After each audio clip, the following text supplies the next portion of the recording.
Hello friends, welcome to my new channel Bharat institute. आज से हमारे चैनल पे जियोग्राफी की क्लासेस शुरू की जा रही हैं और आप सभी से एक बहुत ही इम्पोर्टेंट न्यूज़ शेयर करनी है, तो प्लीज़ वीडियो को अंत तक देखिएगा। हमारा जो पुराना चैनल था सगुन क्लासेस के नेम से, वो हमें बंद करना पड़ा क्योंकि वो किसी ने उसे हैक कर लिया था। तो इस वजह से वो उसके सारे कंटेंट्स वीडियोस सारे डिलीट करने पड़ गए हैं। उस पर हमारी आप सभी के लिए ईपीएफओ की क्लासेस भी चलाई जा रही थी, बट वो सब कुछ बंद करना पड़ा है क्योंकि वो चैनल मेरा हैक हो गया था। सो ये हमारा न्यू चैनल है भारत इंस्टीट्यूट और आज से हम इस पे ज्योग्राफी की क्लासेस स्टार्ट करें, फिर धीरे धीरे आपको बाकी क्लासेस भी मिलने लगेंगी। ठीक है, ज्योग्राफी जैसे कि आप लोग जानते हैं कि सारे एग्जाम्स में पूछा जाता है, तो हमारा पूरा प्रयास रहेगा आपको मैप के थ्रू एक एक चीज समझाने का, और जिससे कि आपको रटने की जरूरत बिल्कुल भी नहीं पड़ेगी। तो वीडियो को आप पूरा अंत तक देखिए। ठीक है, तो बने रहिए। हम स्टार्ट करते हैं आज, और आज हम स्टार्ट करेंगे हम ज्योग्राफी को कैसे पढ़ेंगे, पहले आप ये समझ लीजिए। ठीक है, हमारी एक होती है इंडियन ज्योग्राफी और एक होता है वर्ल्ड ज्योग्राफी। सबसे ज्यादा हमारे एग्जाम कोई भी आप ले लीजिए, पीसीएस तक का एग्जाम ले लीजिए, सबसे ज्यादा आपका इंडियन से ही इंडियन ज्योग्राफी से ही आपके क्वेश्चंस पुटअप होते हैं और उससे कम आपके वर्ल्ड ज्योग्राफी से पुटअप होते हैं। ठीक है, तो हम सबसे पहले इंडियन ज्योग्राफी पढ़ेंगे, लेकिन इंडियन ज्योग्राफी पढ़ने के पहले हमें हमारे जो पृथ्वी है, ग्लोब है, जो हम लोग पढ़ते हैं, उन सब के बारे में भी हमारी चीजें हमें जानने की जरूरत पड़ेगी, क्योंकि हमारा ये चैप्टर आप जैसे अक्षांश और देशांतर से हम स्टार्ट कर रहे हैं, उसके बाद हम इंडियन ज्योग्राफी पढ़ेंगे और फिर उसके बाद वर्ल्ड ज्योग्राफी पढ़ेंगे। ये अक्षांश और देशांतर एकदम बेसिक से स्टार्ट कर रहे हैं ज्योग्राफी में, क्योंकि इसकी जरूरत आपको इंडियन ज्योग्राफी में भी पड़ेगी। इंडिया की स्थिति विस्तार जो भी है, जो हम लोग क्या करते हैं उसको रटना शुरू कर देते हैं और वो हर दूसरे दिन तीसरे दिन उसे भूल जाना होता है। बट अगर आप इस तरीके समझ करके पढ़ेंगे मैप के थ्रू और एक एक चीज को पॉइंट वाइज लाइन से एकदम कॉन्टिन्यूअसली पढ़ेंगे कि इसके बाद ये अक्षांश और देशांतर, फिर इंडिया, फिर उसके बाद वर्ल्ड, एक एक चीजें अगर लगातार करके ऐसे पढ़ेंगे रिलेट करके एक दूसरे से, तो फिर आपको कोई चीज नहीं भूलेगी। तो हमारा पूरा प्रयास रहेगा कि आपको मैप के थ्रू एक एक चीज समझाने का। तो हम स्टार्ट करते हैं अक्षांश और देशांतर। ठीक है, बने रहिए हमारे साथ वीडियो में। अक्षांश और देशांतर आपका ये फर्स्ट चैप्टर है आज। इसमें हम देखेंगे ये आपका, जैसे ये आपकी पृथ्वी है, ठीक है, यहाँ पे ये बीच से एक लाइन जाती है जिसे कि हम बोलते हैं विषुवत रेखा। ये आप डॉट डॉट देख रहे हैं, ये है हमारी विषुवत रेखा, जिसे इक्वेटर लाइन भी बोला जाता है।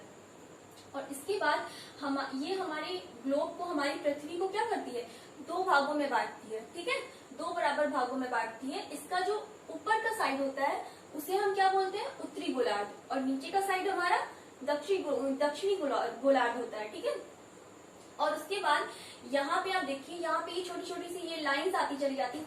सारी लाइंस यहाँ पे दिखाना पॉसिबल नहीं है, इसलिए हमने कुछ लाइंस बनाई हुई है। इसी तरह सारी लाइंस आती जाती हैं और इन सारी लाइंस को हम अक्षांश रेखाएं बोलते हैं। ठीक है, अक्षांश रेखाएं बोलते हैं। और जैसे कि आप इधर देख सकते हैं, मैंने ये मान लिया है, अज्यूम किया गया है, ये 20 डिग्री है, 40 डिग्री, 60 डिग्री, 80 डिग्री, इसी तरह ऊपर। ठीक है, तो ये जैसे ही इसको हम विषुवत रेखा भी बोलते हैं और एक और चीज बोलते हैं, इसको विषुवत वृत्त भी बोला जाता है। ठीक है, आपको अगर विषुवत वृत्त कभी एग्जाम में लिखा हुआ मिले तो उससे कंफ्यूज नहीं होइएगा, ये विषुवत रेखा और विषुवत वृत्त भी बोला जाता है।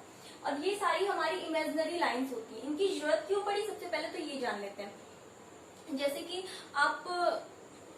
आप मान लीजिए कोई फॉर्म भर रहे हो या कुछ भी किसी को अपना एड्रेस बता रहे हो, तो उस पर कोई लैंडमार्क बताते हो कि हमारा, जैसे कि कोई कॉलेज है, आपके घर के पास कोई बैंक है, तो उसकी जगह बताते हो ना, जो नोन होता है, सब लोग जानते हैं उसको। तो उसके थ्रू आपके घर की स्थिति या फिर आप जिस भी एड्रेस को बताना चाहते हो वो पता चल जाता है। तो वही चीज है, ये सारी लाइन्स रियल में नहीं है, सारी इमेजिनरी लाइन से बनाई गई है। क्यों, इनकी जरूरत क्यों पड़ी कि हमारी पृथ्वी गोल आकार की है। ठीक है, तो गोल का मतलब कि, तो उसमें हमारा कोई भी चीज, कोई महासागर हो गया या कोई देश हो गया, ठीक है, कोई भी चीज हो आपका A to Z, वो कहाँ पर है उसकी एग्जैक्ट स्थिति पता करना, तो इसके लिए हमें इन सारी लाइंस की जरूरत पड़ती है। सबसे पहले तो ये जान लीजिए। और उसके बाद ये जो हमारी विषुवत रेखा होती है, ये बहुत इंपॉर्टेंट रोल इसमें निभाती है। ठीक है, किसी भी आपकी पृथ्वी में किसी भी स्थान का एग्जैक्ट लोकेशन पता करने के लिए, कहाँ पे है वो कैसे बताएंगे, उसको डिग्री में और मिनट्स में हम बताते हैं, तो वो सबसे ज्यादा इंपॉर्टेंट है आपकी ये विषुवत रेखा, जिसे इक्वेटर लाइन बोला जाता है। ठीक है।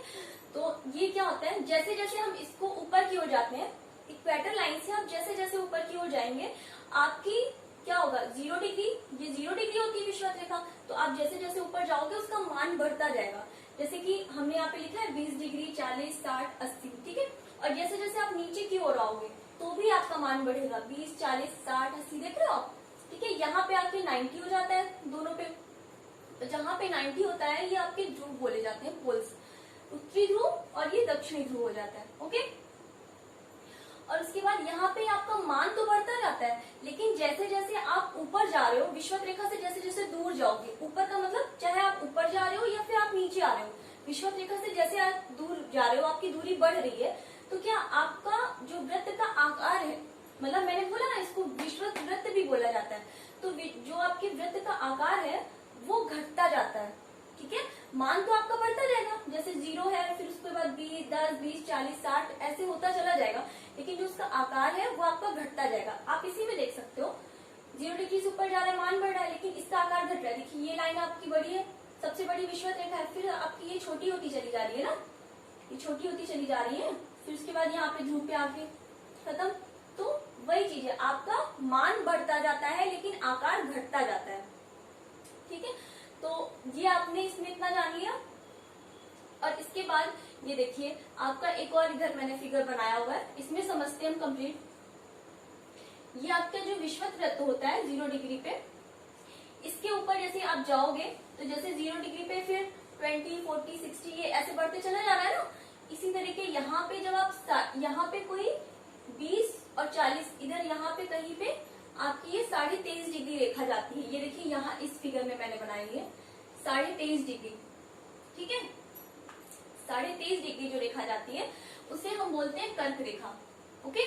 ट्रॉपिक ऑफ कैंसर भी बोला जाता है उसे इंग्लिश में। उत्तरी गोलार्ध में, कहाँ पे, उत्तरी गोलार्ध में, ये जरूर याद रखिए। विषुवत रेखा के ऊपर साइड उत्तरी गोलार्ध, नीचे साइड दक्षिणी गोलार्ध। और उसके बाद इसीलिए हम जब भी क्या होता है, जैसे कि 10 डिग्री लाइन यहाँ पे, तो 10 डिग्री लाइन यहाँ पर भी है, ठीक है। तो इसी वजह से हम जब भी कोई जगह का नाम लिखते हैं तो उसके आगे आप उत्तर दक्षिण जरूर लिखा हुआ पाएंगे। क्यों? क्योंकि उत्तरी गोलार्ध और दक्षिण गोलार्ध में बटा हुआ है ग्लोब, विषुवत रेखा बांटती है। तो अगर हम मान लीजिए 20 डिग्री केवल किसी प्लेस का नाम बता दें आपको, तो उसमें कंफ्यूजन होगी ना कि ऊपर है या नीचे, क्योंकि 20 डिग्री ऊपर भी है आपका, नीचे भी है, तो इसलिए उसके साथ में नॉर्थ और साउथ भी लिखा जाता है, ठीक है। दिशा भी उसकी लिखी जाती है जिससे कि एग्जैक्ट लोकेशन पता चलती है। तो विषुवत रेखा के आप जब ऊपर जाओगे उत्तरी गोलार्ध में, तो उत्तरी गोलार्ध में आपका क्या होगा, कहीं पे एक जगह आपकी 23.5 डिग्री एक रेखा जाती है उत्तर पे, ठीक है। उत्तरी गोलार्ध में आपकी 23.5 डिग्री रेखा जाती है, जिसे कि क्या बोलते हैं, कर्क रेखा बोलते हैं, और इंग्लिश में बोलते हैं ट्रॉपिक ऑफ कैंसर। इतना समझ में आ गया होगा आपको। तो कर्क रेखा जो कि 23.5 डिग्री उत्तर पे है उसे ट्रॉपिक ऑफ कैंसर भी बोलते हैं। और उसी के अपोजिट में विषुवत रेखा से दक्षिणी गोलार्ध में, ठीक है, दक्षिण गोलार्ध में आपकी एक रेखा जाती है जिसे कि बोलते हैं मकर रेखा, ट्रॉपिक ऑफ कैप्रिकॉर्न भी बोलते हैं इसको इंग्लिश में, तो मकर रेखा बोलते हैं। तो ये भी आपकी 23.5 डिग्री दक्षिण पे जाती है, ठीक है। तो देखिए 0, इसको याद करने का तरीका देखिए, समझ के याद करिए तो बहुत अच्छे से याद होगा। ये 0 डिग्री विषुवत रेखा, नॉर्थ पे जाओगे आप 23.5 पे तो कर्क रेखा मिलेगी, अपोजिट 23.5 पे मकर रेखा दक्षिणी गोलार्ध में, और उत्तरी गोलार्ध में कर्क रेखा, ठीक, tropic of cancer, tropic of capricorn. और उसके बाद में हम जैसे उत्तर में आगे बढ़ते हैं कर्क रेखा के ऊपर, ये देखिए आप जब जाएंगे तो ये क्या मिल रहा है आपको, उत्तरी ध्रुव वृत्त मिल रहा है, ठीक है। इसका नाम उत्तरी ध्रुव वृत्त क्यों है, इसके बाद आपका यहाँ पे आ जाता है उत्तरी ध्रुव और नीचे आ जाता है दक्षिणी ध्रुव। तो एक रेखा होगी, जैसे कि आपका कोई क्षेत्र, कोई भी जगह है, मान लीजिए जैसे कि आपकी कोई सिटी है, मान लीजिए लखनऊ है, ठीक, तो कुछ उसका एरिया रहता है ना कि इसके बाद इसके अंदर का क्षेत्रफल पूरा लखनऊ में आएगा, कानपुर में आएगा, जो भी है। तो वैसे ही है कि यहाँ पे आपका नॉर्थ पोल है, ठीक, तो इसमें से जो रेखा जाती है जो उत्तरी ध्रुव वृत्त कहलाती है, ठीक है, उसके अंदर का एरिया जब जाएंगे तो ये उत्तरी ध्रुव यहाँ पे आ जाता है, ठीक है। तो ये जो वृत्त बनता है इसको बोलते हैं उत्तरी ध्रुव वृत्त। और ये उत्तरी ध्रुव वृत्त किस लाइन पे बनता है आपका, 62.5 डिग्री उत्तर, ठीक है। और इसी के अपोजिट 62.5 दक्षिण पे आपका दक्षिणी ध्रुव वृत्त बनता है। ठीक है, दक्षिणी ध्रुव वृत्त बनता है। और यहाँ पे आपका देखिए, ये आपका 23.5 डिग्री पे कर्क रेखा, उत्तर में 23.5 डिग्री दक्षिण में मकर रेखा हो जाती है, और 66.5 डिग्री उत्तर में आपका हो जाता है उत्तरी ध्रुव वृत्त, और 66.5 डिग्री दक्षिण में दक्षिणी ध्रुव वृत्त हो जाता है। ठीक है, और ये जो आपका है उत्तरी ध्रुव वृत्त, ठीक, उत्तरी ध्रुव वृत्त और कर्क रेखा, इधर देखिए ध्यान से, उत्तरी ध्रुव वृत्त और कर्क रेखा की जो ये बीच का पार्ट है ये, ठीक है, इसे बोलते हैं उत्तरी शीतोष्ण कटिबंध। कटिबंध क्षेत्र पूछे जाते हैं किसके किसके बीच में है, कहाँ पे पड़ते हैं, तो ये वही है, उत्तरी ध्रुव वृत्त और कर्क रेखा के बीच में उत्तरी शीतोष्ण कटिबंध पड़ता है। और यहाँ पे मकर रेखा और दक्षिणी ध्रुव वृत्त के बीच में दक्षिणी शीतोष्ण कटिबंध पड़ता है। ठीक, और ये जो हमारा ये है विषुवत रेखा के ऊपर कर्क रेखा और मकर रेखा, इनके बीच की जो जगह है, विषुवत रेखा के ऊपर कर्क रेखा और मकर रेखा को मिलाकर इतना, ये जो कर्क और मकर रेखा के बीच का जो क्षेत्रफल है ये आपका देख सकते हो, यहाँ पे इनको क्या बोलते हैं, उष्ण कटिबंध।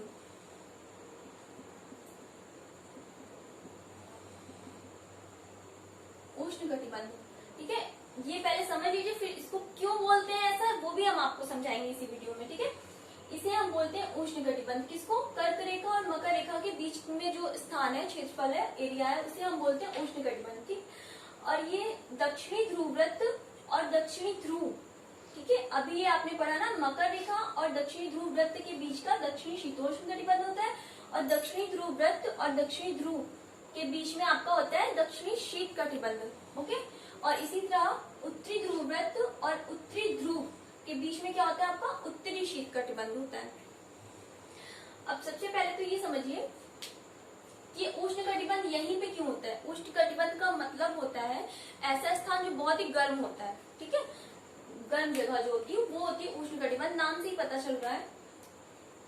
तो यहाँ पे ऐसा क्यों होता है, क्योंकि यहाँ पे इस क्षेत्रफल पे पृथ्वी के कर्क रेखा और मकर रेखा के बीच में ये जो क्षेत्रफल है, यहाँ पे होता है ऐसा कि वर्ष में एक बार सूर्य जो होता है हमारा वो एकदम सीधी रेखा पे सीधा होता है, दोपहर के समय एकदम सीधी रेखा पे आता है जिस दिन। ठीक है, तो एक दिन ऐसा होता है, तो यहाँ पे क्या होता है, इसका मतलब होता है कि यहाँ पे सूर्य की किरणें अधिकतर क्या होता है, सीधी पड़ती हैं। ठीक है, तो यहाँ पे इस वजह से गर्मी ज्यादा होती है। और यहाँ इसी क्षेत्रफल में केवल होगा आपका कि एक दिन ऐसा रहता है, हर पूरे वर्ष में एक दिन ऐसा होता है कि सूर्य एकदम सीधी रेखा में होता है दोपहर के टाइम पे, और यहाँ पे गर्म स्थान पाया जाता है, इसको उष्ण कटिबंध बोलते हैं। और इसी प्रकार ये देखिए दक्षिणी शीत कटिबंध, यहाँ पे जैसे आप इधर आते जाओगे, केवल ये इतने एरिया में ही होता है, इसके बाद जैसे आप इससे दूर जाते जाओगे, चाहे आप उत्तरी ध्रुव में जाइए चाहे आप दक्षिणी ध्रुव में जाइए, आपको ठंडे स्थान मिलते जाएंगे। जो भी एरिया आएंगे, जो भी कंट्रीज आएंगी, आपकी सारी ठंडी कंट्रीज ही आएंगी। ठीक है, यहाँ पे देखिए दक्षिणी शीत कटिबंध है, क्यों है, क्योंकि यहाँ पे जो है आपकी जो सूर्य की किरणें हैं वो सीधी रेखा में नहीं पड़ती हैं। ठीक है, जैसे कि मैंने बताया, बस इस एरिया में होता है कि सूर्य की किरणें हमारी सीधी रेखा में पड़ती हैं, और बाकी यहाँ पे क्या होता है, सूर्य की किरणें तिरछी रेखा में पड़ती हैं, तिरछी पड़ती हैं। तो क्या होती है, जब कोई चीज तिरछी पड़ती है, तिरछा प्रकाश पड़ता है, तो फैलता दूर तक है लेकिन वहां पे गर्मी ज्यादा नहीं होती है। ठीक है, ऊष्मा ज्यादा नहीं लगती, तो वहां पे इस वजह से तिरछा प्रकाश पड़ने की वजह से यहाँ पे शीत कटिबंध है ये, यहाँ पे ठंड पड़ती ज्यादा, ठंडे प्रदेश ज्यादा पे है, ठंडी कंट्रीज ज्यादा है। उसी प्रकार उत्तर में भी यही होता है, यहाँ पे आपका क्या है कि क्या कहते हैं, सूर्य की किरणें तिरछी रेखा में पड़ती हैं, इसलिए यहाँ पे आपके शीत कटिबंध पाए जाते हैं। जितनी भी कंट्रीज है आपकी ठंडे प्रदेश ही यहाँ पे पाए जाते हैं। ठीक, और एक चीज और है यहाँ पे आप लोग के समझने के लिए, इस फिगर में देखिए कि यहाँ पे ये जो रेखाएं होती है, जो अक्षांश होते हैं, ये अक्षांश रेखाएं सारी कहलाती हैं। ठीक है, 0 डिग्री के ऊपर जो जा रही है रेखा उत्तरी गोलार्ध में और दक्षिणी गोलार्ध में जो भी रेखाएं हैं, ये आपकी अक्षांश रेखाएं कहलाती हैं। ठीक है, और ये क्या होती हैं, पैरेलल होती हैं, सारी समानांतर रेखाएं होती हैं। ठीक, ये कहीं पे भी एक दूसरे को काटती नहीं है, समानांतर रेखाएं होती हैं। और यहाँ पे ऊपर 90 डिग्री 90 डिग्री, तो कितनी हो गई आपकी रेखा, 90 ऊपर 90 इधर, 180 हो गई, ठीक है। और एक ये 181, अगर टोटल आपसे पूछा जाता है अक्षांश रेखाएं कितनी है तो क्या हो जाएंगी, 90 ऊपर, उत्तरी गोलार्ध में 90 है और दक्षिणी गोलार्ध में 90 है और बीच में एक ही है, ओके। और उसके बाद आपका, अच्छा एक और क्वेश्चन आपसे पुटअप होता है, ऐसा सोचने में आता होगा ना कि ये हमारा तो होता है 360 डिग्री का पूरा वृत्त, लेकिन ये 90 डिग्री ही क्यों आपका आता है यहाँ पे। तो दो तरीके हैं इसको समझने पे। एक आप समझ लीजिए, हमारा ये जो पृथ्वी है, ये अगर हम इसको गोला मानते हैं तो गोला में पूरा कितने का होता है, 360 डिग्री, पूरा आपका होता है 360 डिग्री का, ठीक है। लेकिन ये जो विषुवत रेखा है, इससे आप जब दोनों तरफ जाएंगे, चाहे आप उत्तरी ध्रुव की तरफ जाइए और चाहे दक्षिण ध्रुव की तरफ, जब आप दोनों ध्रुव की तरफ जाएंगे तो जो दूरी आपकी रहती है, ये दूरी और ये दूरी, ठीक है, विषुवत रेखा से ये दूरी आपकी उत्तरी ध्रुव की तरफ उत्तरी गोलार्ध में और दक्षिण ध्रुव की तरफ दक्षिण गोलार्ध में, ये जो आपकी दूरी होती है, ये जो पूरी पृथ्वी है, ठीक है, ये पूरा पार्ट तो आपको नहीं दिख रहा है ना, जो पूरी पृथ्वी होती है उसका केवल 1/4 होता है, ये जो दूरी होती है, ठीक है, ये दूरी जो होती है पूरी पृथ्वी का केवल 1/4 होती है, 1/4 होती है। तो 360 डिग्री पूरा है और उसका 1/4, 1/4 क्या हो जाएगा आपका, 90 डिग्री तो हो जाएगा, ठीक है, 90 डिग्री हो जाएगा। इसीलिए हमारे यहाँ पे 90 अक्षांश रेखाएं होती हैं ऊपर साइड और नीचे साइड भी। 90 डिग्री पे उत्तरी ध्रुव होता है और 90 डिग्री पे दक्षिणी ध्रुव, ठीक है ना, आपको समझ में आ गया होगा। इसके बाद यहाँ पे भी आपका पूरा कंप्लीट हो गया है। तो इसमें से आप अभी देशांतर रेखाएं भी आपको बतानी है। देशांतर रेखाएं हम ऐसा करते हैं, नेक्स्ट वीडियो में आपको इसको 2 पार्ट में कर देते हैं, ठीक है। ये आपका आज आपने अक्षांश समझ लिया है और इसके बाद हम आपको कल नेक्स्ट वीडियो में देशांतर के बारे में पूरा समझाएंगे अच्छे से। तो आप सभी से रिक्वेस्ट है, अगर हमारे पुराने सब्सक्राइबर्स के पास अगर हमारा वीडियो पहुंच रहा है तो प्लीज आप हमारे इस नए चैनल को ज्वाइन कर लीजिए, और जो भी लोग नए हैं, जो व्यूवर्स हमें देख रहे हैं, वो भी हमारे चैनल को सब्सक्राइब कर लें। अगर आपको पसंद आया ये वीडियो, आपको समझ में आई ये सारी चीजें, तो प्लीज लाइक करिए, शेयर करिए, सब्सक्राइब करिए चैनल को, और हमें कमेंट में बताइए आपको समझ में आया है कि नहीं। और आपको जो भी आपके क्वेश्चंस हैं वो सब आप बता सकते हो कमेंट्स में, आपको सबका रिप्लाई मिलेगा। और कल आपका इसका सेकंड पार्ट रहेगा देशांतर, और उसके बाद हम ऐसा करेंगे कि एक टॉपिक लेंगे, उसको छोटे छोटे पार्ट्स में डिवाइड करके जितने भी वीडियोस बन जाएंगे, उसके बाद जब वो टॉपिक आपका खत्म होता है तो उस टॉपिक से रिलेटेड जितने भी क्वेश्चंस आपके बनते हैं, ठीक है, और जो भी मैंने पढ़ाया रहेगा वो सारे क्वेश्चंस का एक वीडियो बनेगा। तो आपके ऐसे कुछ एमसीक्यूज भी आपके तैयार होते जाएंगे, ठीक है। तो आज का वीडियो यहीं तक एंड करते हैं इसको, तब तक के लिए जय हिंद, जय Bharat. Thank you for watching.